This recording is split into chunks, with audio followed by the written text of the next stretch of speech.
Board meeting for Monday, March the 28th. May I have a roll call, please? Trustee Stevens? Here. Trustee Myers? Here. Trustee Compton? Here. Trustee Landwehr? Here. Trustee Swenson? Here. Trustee Walschlager? Here. President Lamoran? Here, we'll have the Pledge of Allegiance led by Trustee Compton.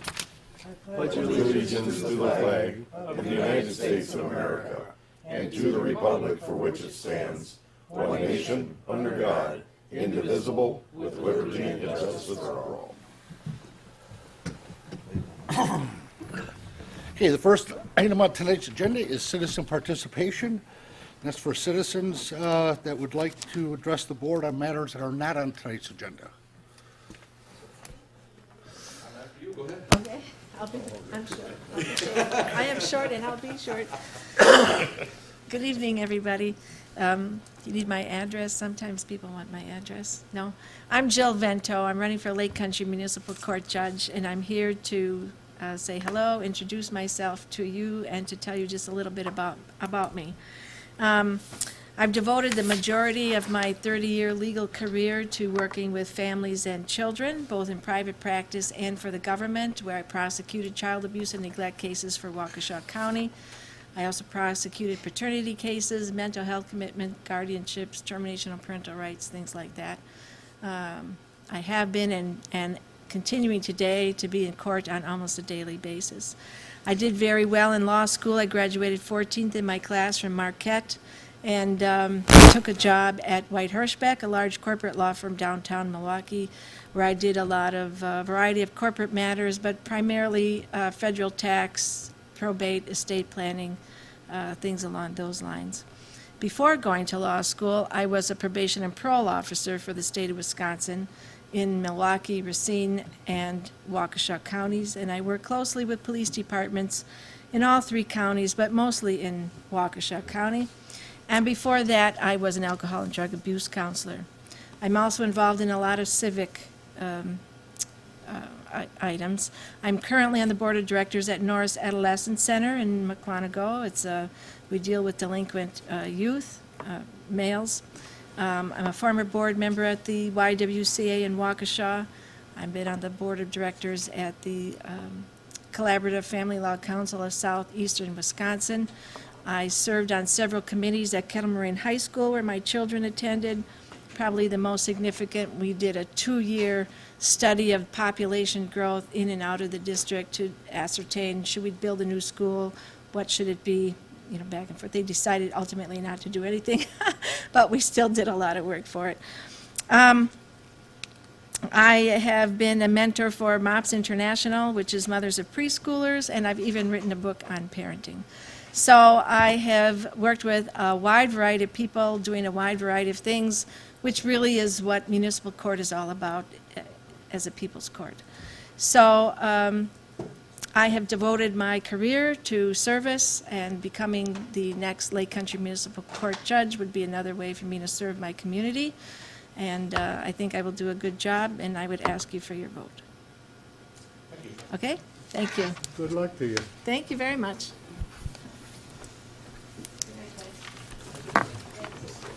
Hey, good evening. Billy with J.D. McCormick. Just want to give a quick little update on what's going on with Riverwalk. As you know, we've been, or probably noticed, it's a little slow over there lately because of, I don't know if anyone knows, we have 3 power poles we need to pull down.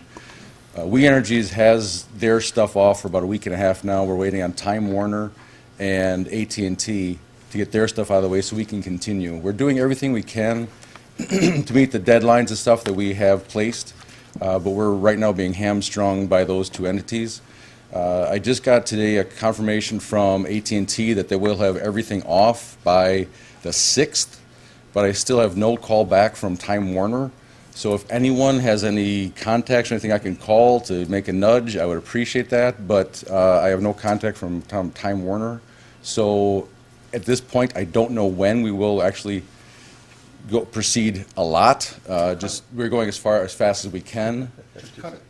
Well, I'll loan you my side cutters. Ask for the president. That will definitely get their attention. You'll hear from somebody. Good dialogue. what we're going to do on starting Wednesday, I believe we're going to start digging at the capital side. pulling off the asphalt and that kind of, and as soon as we get back to the pole, if it's still there, it may get nudged. Honestly, my issue is that it is connected to the bank, and I don't want to, cause any problems with the bank. But other than it, hopefully it'll be taken care of, but I don't know for sure. So that's that part of it. The other part of it is Building 1, which is the commercial entity on Capitol. We are in the process of finally designing that, so we will hope to have that done 7 months from now is our goal, to have that completed. So we are proceeding with that. Just want to keep you updated. And Joe does send his apologies that the time frame it's out of our hands, but it's his his benefit to get the thing done as fast as he can so we get rented. So he is not dragging his feet. It's out of our hands right now. Okay? Thank you. All right. Have a good evening. Thanks for your time. Thank you. That means it'd be a year before that's due. Do you know anybody at Time Warner? You have their franchise. We can try. Yep. I Tell think them you're that right. that I think pole you're might right. accidentally fall. I think you're right when you say cut the line and roll it. Yeah. No, not just nudge it. Okay, next item is consideration of motion to approve the village board minutes of the March 14th meeting. Also move. Second. It's been moved and seconded. All in favor? Aye. Opposed? Motion is carried. Next item is consideration of a motion to approve the vouchers for payment in the amount of $145,462.48. I move we pay the bills for 145, 462, 48 cents. Second. It's been moved and seconded to approve the vouchers for payment as presented. All in favor? Aye. Opposed? Motion is carried. Next item is consideration of actions related to licenses and permits. And we have consideration of the issuance of a Class B beer, Class B liquor license for the premises located at 375 Cottonwood Avenue, known as Ordway's Corner Tap. And it's going to be run by Ordway's Corner, Inc., with Julie Dunham as the agent. Everything has been completed online. This would be pending a final inspection by the building inspector. We do need to set a public hearing for the next village board meeting. I would entertain. Public hearing is It's actually been- for tonight. It's been noticed Oh, for tonight. For tonight. yeah. Okay, so at this time, I'll open up the public hearing on the granting of a license to Ordway's Corner, Inc. with Julie Dunham as the agent. Yeah, wait till the public hearing's closed. There's nobody pro or con. I will close the public hearing at this time. And we will have consideration of the issuance of a Class B beer and Class B liquor for Ordway's Corner, Inc., contingent upon the final inspection by the building inspector. Question. I'll make the motion to accept. I'll second it. Question. It's been No moved and question. seconded. Discussion. Yeah, we're giving that license or giving them the cabaret license before we give them the other license? No, the liquor license is first. We're just doing the liquor license now, then the cabaret license. Okay, so the approval for the cabaret license is contingent upon us issuing the license? No, that's coming up next. Yes. Yeah. Yeah. If we say no to the Class B, the cabaret license becomes pretty mute. Okay. But I thought we were gonna have a public hearing on the license. We just did. We just Just did. did. Oh, that was it? So, Yeah. There's no public. There's nobody here. okay. My, my question is that building still a residence and a bar? There is no one living in the building right now. There is no one, okay, so any idea of what that's going to happen with that? Well, they could rent that out. So it's still Yeah. going to be a residence and a bar? It could, yes. But then again, they might be doing this just to be able to sell it as a bar. As a functioning bar. Okay, Which We're would still be- we're licensing the Yeah. area of the bar, period. correct. Okay, the rest of the building is not under the control of our licensing, okay? And it is a permissible use in the correct zoning to have, if they wanted to rent that out and have somebody live there, they could do that as well. So basically, the license that was withdrawn or dropped a year ago in June is the one that we're putting back. Is that correct? No, not per se. It's they're applying, somebody's applying for a liquor license. But it's the And same Family. class. What, the same? same family? class, Same right, class, it's, right.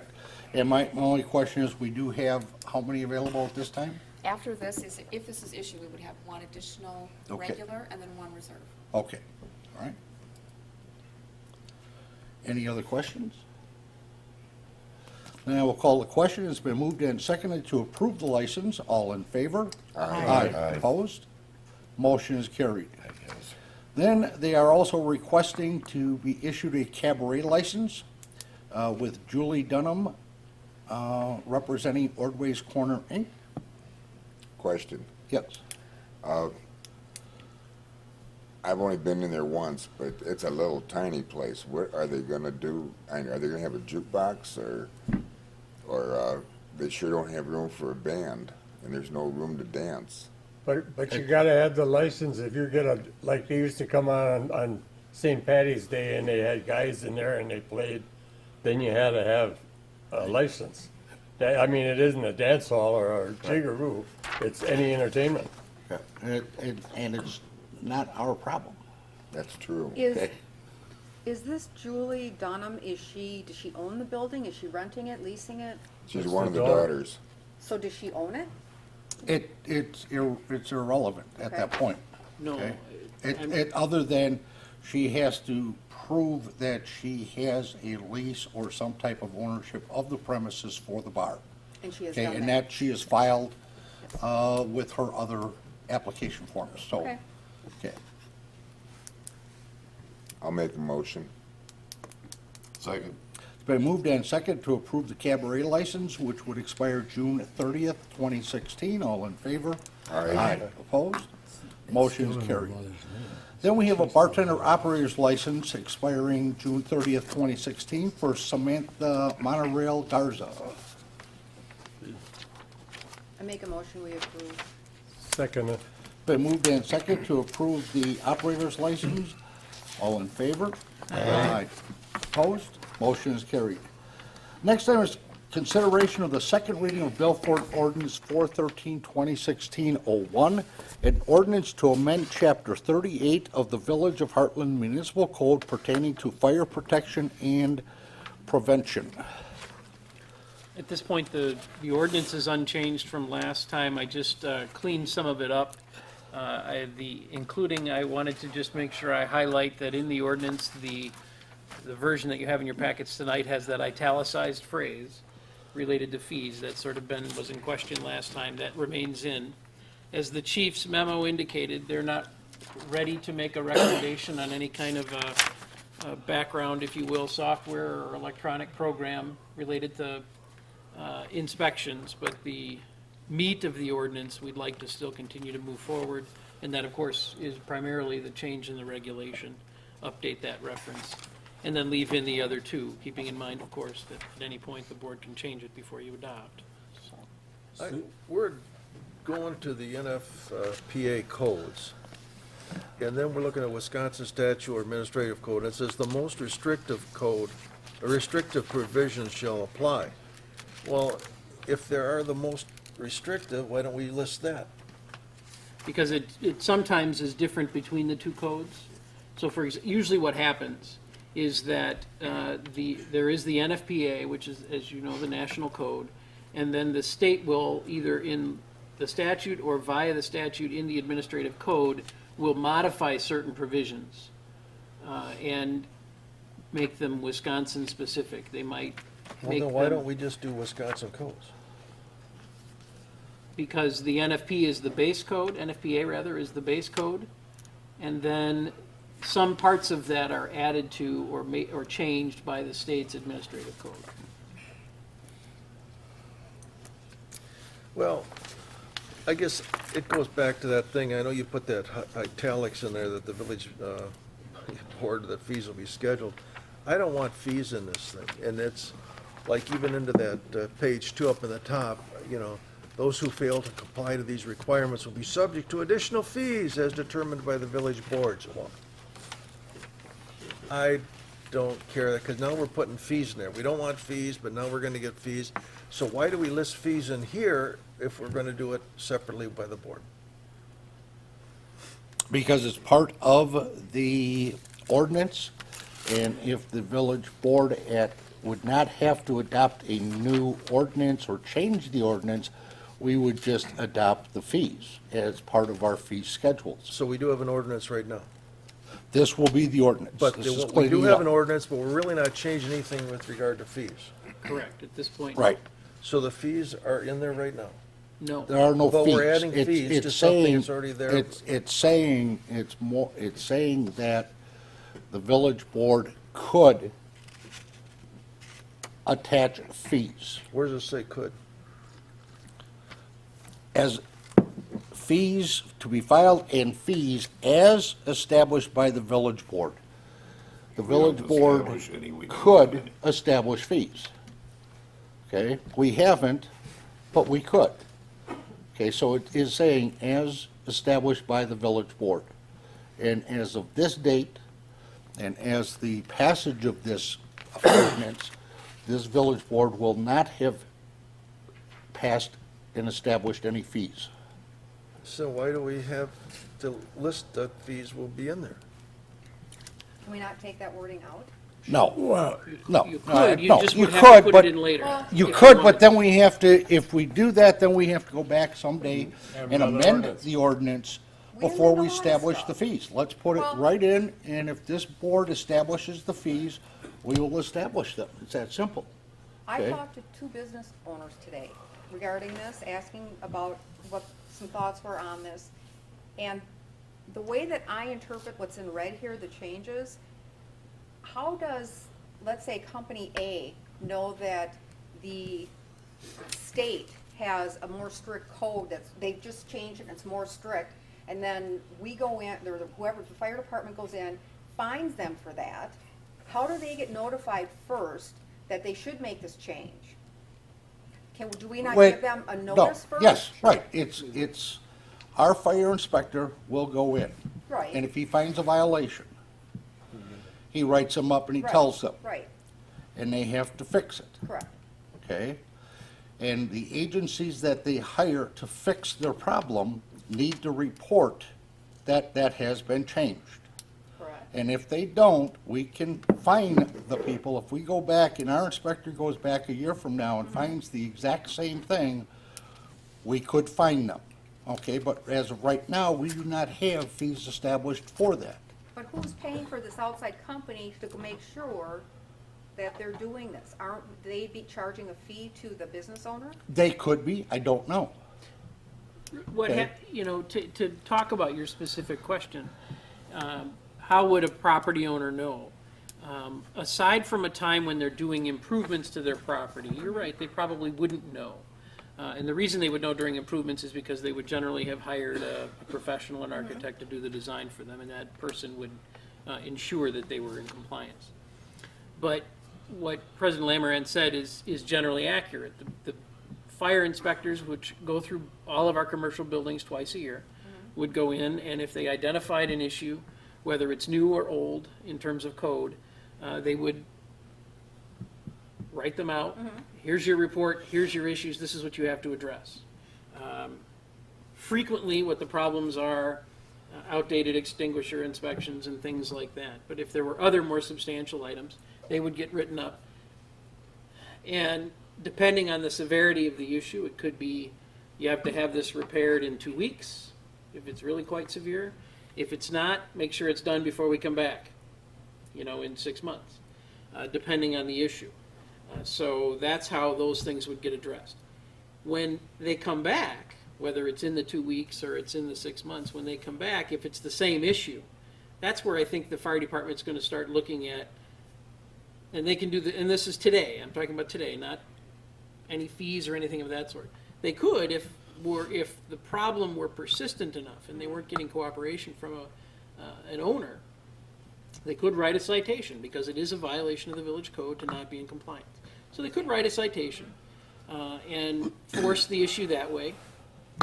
Either the individual could comply and it would go away at the court potentially, or they might have to go to court and explain it to the judge, whatever the case may be. But that's a way that they would address it today. If it was a persistent problem, they could use a citation method. But would you wanna put up a building in amongst the business place and the guy next to it don't want any insurance, so his building burns down and catches on fire and your building goes down with it for the couple of dollars that costs? Either just somebody's gonna have to pay to inspect it, it's like a police department or something, whether or not the guy that wants the permit pays for it, or you and I pay for it. I can go down the street and and the person that owns the company don't want a fee to pay. I don't wanna pay for his building, his fire insurance on his building either. Why would you have to pay for his fire insurance? Well, if they don't pay, and then who's gonna pay? The fire department's gonna pay for that guy to Fire come in? department doesn't pay for any building damage. Huh? Not that, but they pay to have somebody go around on the fees. Well, no, the state pays our fire department to go around to do all the checking. Right? Twice a year. Twice a year. And so they get those are the fees. But just to come in to tell a business that, oh, you don't have this or that, we're gonna fine you, we're gonna charge you a fee for something that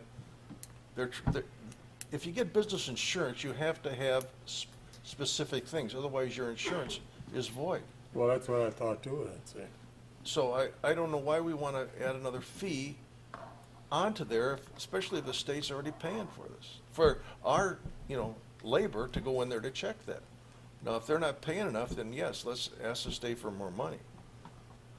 I think give you an example, the fire dues are a percentage. It's the 2% fire dues, it's not dollar for dollar spent that you actually, I'm not sure that Dave Dean turns something in saying, here's how many hours we're inspecting, I don't think it's dollar for dollar. We get a certain percentage of that, it's about $40,000 a year. Is that based on the value of the businesses? I believe so. I believe it's based on the overall value of the municipality. So if the value of the businesses go up? Correct. We get more fees. Huh? So if the value of the business goes up, we make more money. Yeah, we haven't seen a huge increase in it, and we get a little bit of money from the town of Merton as well. We get their 2% fire dues for our area. So we get $40,000 a year, which is some, part-time You're right, person. and I can't quantify how much of a salary because all of the fire department's hours are together. I'm sure Dave keeps track of the hours, and if you But want, why he is could the give you business that. responsible for that? Why To what? follow a state statute, yeah. Why is what? Why are the business gonna be responsible for any of those fees? I didn't say they would be. Well, what are the fees for then? The 2% For fire fees? non-compliance? No, you're talking about the fees that could be established by the village board. Yeah. Okay, there are no fees at this point. Why do we list it then as fees? Because we're saying that we reserve the right to establish fees if we're finding that we're not getting the compliance that we need, okay, in our fire inspections, then we can just start establishing our fees. And we don't have to modify any ordinances or anything else like that. We just establish the fees, publish them, and enforce them.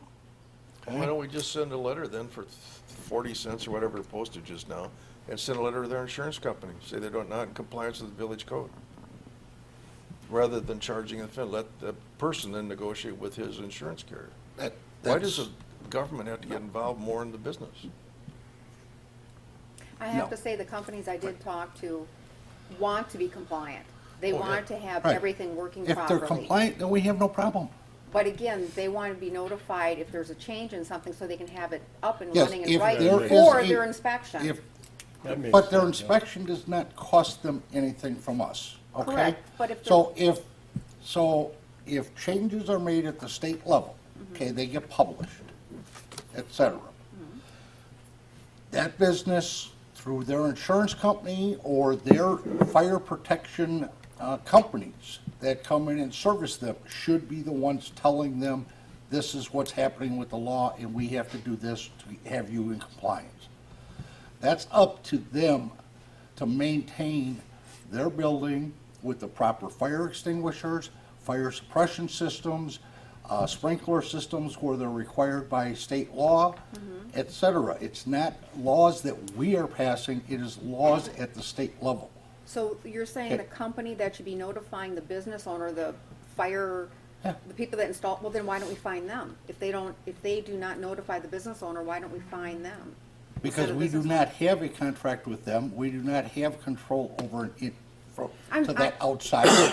We do have control of that property that is located within the village. And if they are not in compliance, we will tell them. They have that option then to fix it, and there's no fines, no fees, nothing. Okay, so that's not a problem. I don't see where the I think we're creating a problem. We're creating bigger mountain out of this little molehill than is necessary. Okay? I just don't like the word fees when you're talking Well, about. get used to it, Mike. Okay? Get used to it. If we are to the point that we need to install certain software that is attributable specifically to the businesses and manufacturers within the village, and we're gonna have that cost, we're gonna look at trying to recoup that somehow, okay? That's the cost of doing business, Dave. It's And- not, it's And not.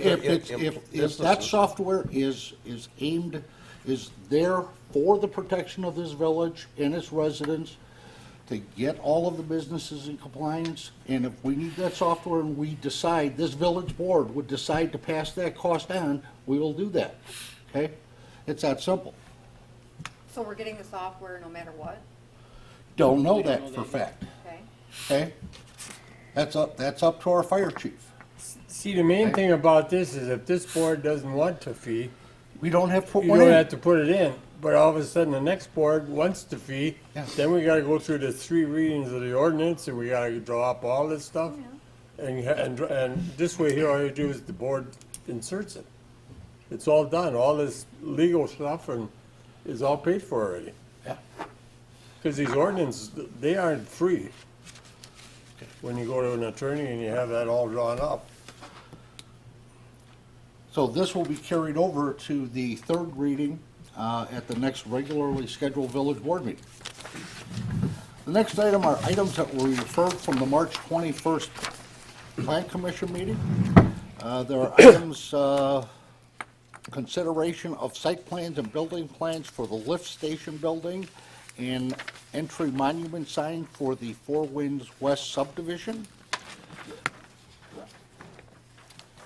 Speaking of taxes, before we get going, that building now, do they pay taxes on that building? Which building? Into the subdivision, okay. Which building are we talking about? The lift station? No, Oh, no, no, that's what I mean, the building, yeah, that's what I went to say, because they're. Talking about here at the Four Winds top? Yeah, that, Yeah, no. that's gonna be dedicated to us, okay. so we'll own it. Yeah. Okay. So you On have. that one, we won't be having taxes. Okay. You have 2 items for consideration tonight related to the Four Winds West subdivision. One is is their entrance signage, which is shown in your packet. The basic layout is similar to the entrance signage for the subdivision across the street, which is related. It is the Four Winds West moniker on either side, mounted between 2 gateway pillars on either side of the street entry. Color scheme is a grayish block with mortar and whatnot to match. The other item is approval of the site and landscaping plans and for ultimately accepting the lift station building, which is built by the developer and designed to resemble, in his words, a gatehouse, rather than, of course, the utilitarian look that a lift station could take. The village has done, I think, a stellar job, if you will, of hiding its above-ground public facilities when they have to be in residential neighborhoods. We have some that look like garages, some that look like houses, but they're very well camouflaged. Many people drive by them probably every day and don't realize what they are. So this continues that effort and, if you will, that tradition of trying to hide these facilities in plain view. And the first part of this would be consideration to approve the special real estate development entry monument sign and the landscaping and the building plans for it for the Four Winds West subdivision. Also move. Second. It's been moved and seconded. All in favor? Aye. Opposed? Motion is carried. Then we have consideration of a motion to approve the site landscaping and building plans for the sanitary lift sewer station in the Four Winds subdivision, contingent upon the Plan Commission's recommendations being completed. So also move. Second. It's been moved and seconded. All in favor? Aye. Opposed? Motion is carried. Thank you. The next item are actions related to the purchase of a new mower, and Mr. Mike would like to purchase a new Skag Cheetah mower in the amount of $11,847. That's a Cadillac as far as mowers go. Well, we want to make sure it lasts with all the work that we have to do. Well, then how come that we want to sell the one that still, it's got a higher value, if it's still working, with all the summer help we have, can't we use that one another year or so? Well, what we yes, we could still Why use do we that, want to but try to sell it then? typically we try to maintain a minimal fleet for the village staff. If the board would like to authorize us to maintain that in the fleet, we'd be happy to have it. But do you need it? I think that's We really the could point, use it. is it's not necessary as a piece of the mowing fleet. The downsizing is necessary to keep, the for the cemetery. cemetery. And that's, correct me if I'm wrong, Mike, but that's its primary use. And selling the old one brings it into budget, otherwise it'd exceed budget. Right, we would be over budget if we couldn't sell the other one, and because of the value, instead of trading it in for only receiving $3,000, we would be going to auction where we anticipate a higher value received. Is there anything else in the fleet that this one could replace that's getting close? Since this one's in such good shape? I don't believe so. I believe, this was set up for the purpose of mowing, and with the new cemetery annex, we have a greater need for a smaller mower to get into the tight places. I look at all our other parks that have a lot bigger need for, a large lawnmower rather than the one just for the cemetery. It just kind of bothers me we're getting one specialized type thing when we got all these parks with this massive green space that we're not, that we can't use that. And those are mowed with a very large mower. Right, we Larger have a than this tow one. Larger behind. than that one. That's a tow behind.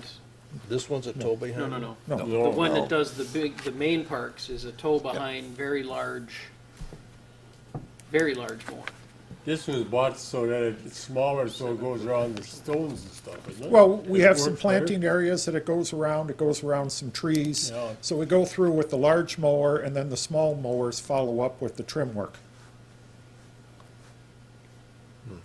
And it just has been proven to be too big for the cemetery property that we acquired. But the other properties it would be just fine for. It could be used in those.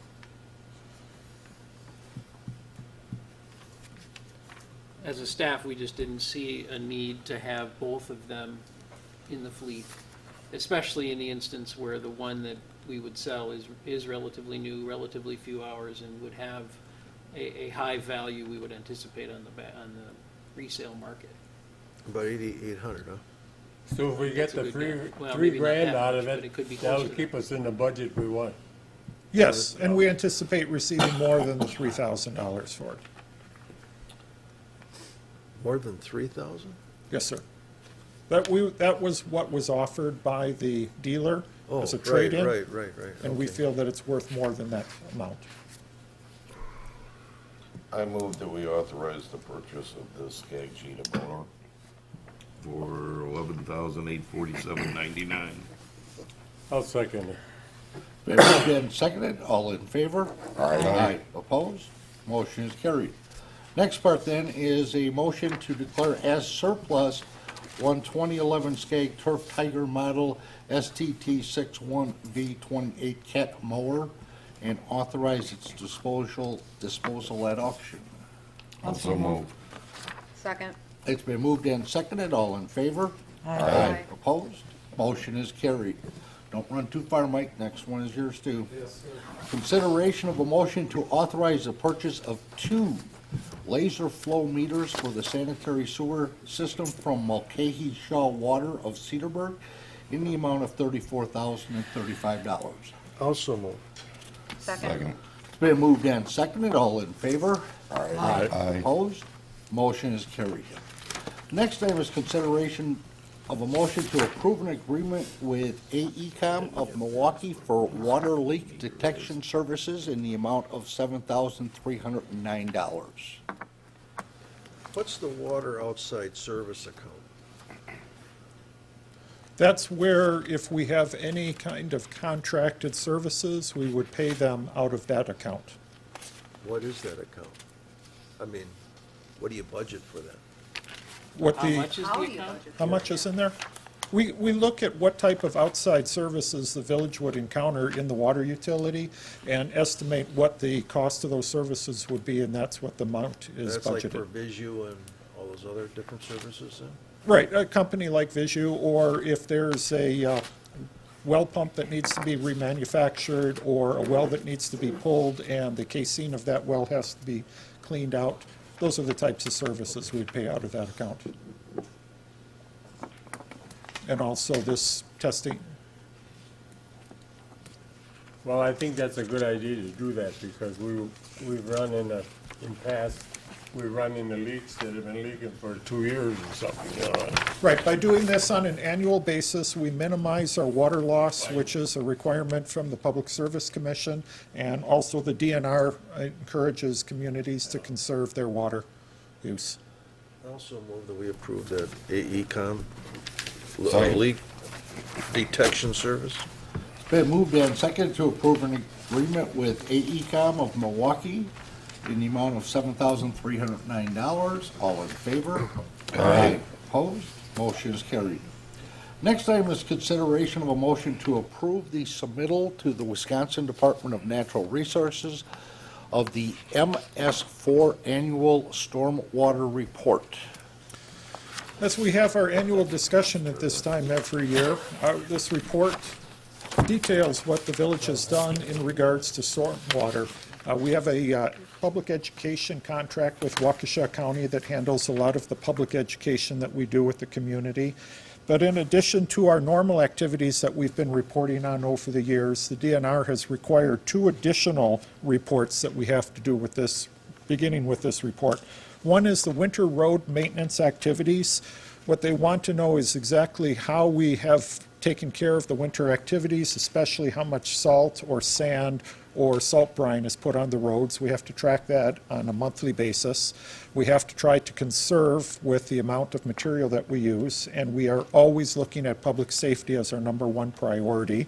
In addition, there's a stormwater pollution prevention plan that was created for us for the Public Works facility in order to prevent any kind of spills or overflow that would go directly into the marsh from that facility. So we have a detailed plan along with a checklist that we will be abiding by for that facility. And that's why we're working on raising the water fees and the sewage, because we need more money in the pot. No, this is stormwater. it This says here- isn't sanitary sewer or water utility. But here it says on the one section there that we don't have enough money that's required. Right, for all the storm water improvements that the DNR would require. We're in the middle of a 2-year study to That- determine the pollutants that are carried from the Bark River down to the Rock River. And based on the recommendations from that study, we will have to come and look at CIP requests to fund those types of improvements. At this point, I can't tell you the extent of those improvements. I can tell you other communities have had extensive work that they've had to do. That's why we're in this middle of this study to determine exactly what type of improvements would be necessary. So that's different than the DNR saying we gotta have so much money in our water department, that's why we Correct. raised it. This is different. Correct. What this okay. study is looking at are the pollutants that are released through the entire village towards these impaired waterways, and the best way to try to cure that. What does it cost us to do this report? I spend approximately 1 week preparing this report. And you said there are 3 reports that we have to do now? Well, we have 2 additional reports that had to go along with this report. And the winter maintenance is done by Mike Krzyzewski, and the stormwater pollution prevention plan was part of the overall TMDL study that our village engineer is working on, and that was funded 70% of the study cost by the DNR. What was the second one? The second one, what The was second it? report, stormwater pollution prevention plan for the Public Works facility. That's the attached report at the end of your package. Okay. That's why we had to dig our catch basins deeper each one, was it? Well, that's all part of the initial report, Yeah. where we had inlets before along the street, and we've converted a number of them to catch basins to trap the sediment so that doesn't get washed down. Just a regular page turner. I'll entertain a motion. I so move. Been moved and seconded to approve the submittal to the Wisconsin DNR, the MS4 Annual Stormwater Report. All in favor? Aye. Opposed? Motion is carried. Announcements, Mike, I believe you have a couple. Okay, April 9th, that's a second Saturday in April, from 9 a.m. until noon. The village will be conducting an electronics recollection event at our Public Works facility, 701 Progress Drive. So anybody who has electronics sitting in their house, please bring them to the site for proper disposal. If you have refrigerators, dehumidifiers that contain Freon that you would normally call advanced disposal and get charged $25 for, don't give them to advanced disposal, bring them down because you won't be charged for. The only items that are being charged for are $20 for TV sets and $5 for the old cathode ray tube monitors. Every other electronics item is collected free of charge. Why is the charge for the TVs? It's just for the costs that they have to do to recycle those. There's a lot more intensive recycling efforts with it. All kinds of TVs or just the old ones? All kinds of TVs, Any whether you have TV. flat screens or the glass tube TVs. For the ones that are in the council like this stuff? Yes, Okay. I actually got rid of some like that at a previous collection event. I have one for you. I have one of those big old heavy ones. Is there somebody there to help me take it out of the vehicle? They have about 10 people that Okay. come to your vehicle and start taking everything out. So you get it in the vehicle, you get it down there, they'll take care of the rest. Thank you.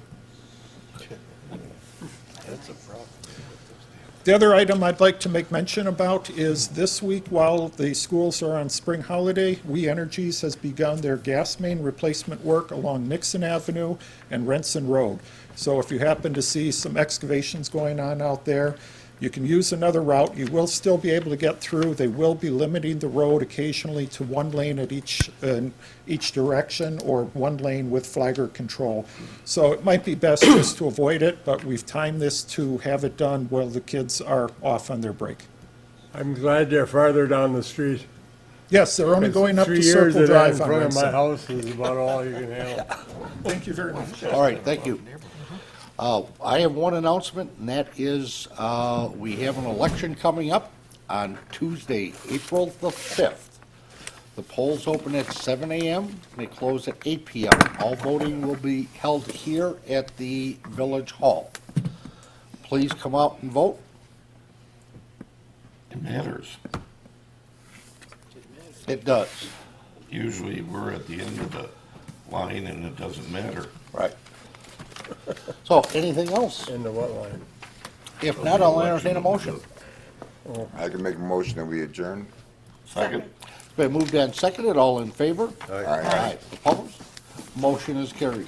Want to thank you for tuning in tonight. Please tune in again on Monday, April the 11th for the next regularly scheduled village board meeting.